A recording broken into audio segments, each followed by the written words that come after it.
I'm Dr. Nolte, and this is Blind Politics. Number 7 is South Carolina Senator Tim Scott. Scott has many advantages. He has a compelling personal backstory as a young man who had a Chick-fil-A owner intervene in his life, found his faith, had a hardworking single mom, worked his way through college, and really worked his way up in politics as a black Republican and the first black Republican senator since Reconstruction.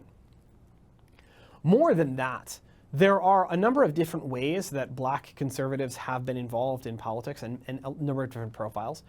And Scott has somewhat uniquely eschewed the spotlight, especially initially, and really focused on advancing policy and being a workhorse in the Senate, establishing a reputation as a hardworking member of the Senate before he actually took the public spotlight, which happened in 2020. Scott also has a unique profile as somebody who combines rock-ribbed conservatism with a real concern for racial justice and has tried to square the circle on that. This makes him an incredibly important voice, not only in the conservative movement and the Republican Party, but the country at large.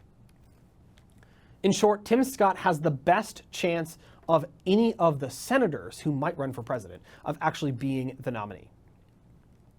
And he's got a pretty impressive war chest for what's going to be a walkover victory in his very safe red seat. If anybody's safer on this list in 2022 than Ron DeSantis, it's probably Tim Scott. But Scott has some disadvantages as well.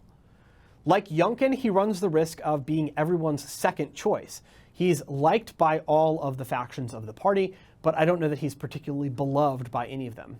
And like Nikki Haley, there is that issue of potentially splitting the vote in his native state of South Carolina. Finally, the track record of senators, excluding Barack Obama, is pretty poor in terms of being the nominee of their presidential or their political party.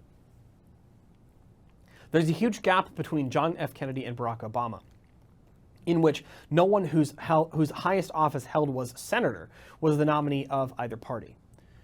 And there's a reason for that. Legislative skills are different than executive skills.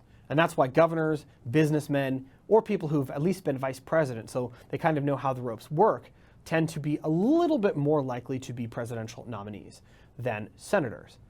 I'm going to bet on history at that point and put the senators further down this list until there is sufficient evidence to the contrary.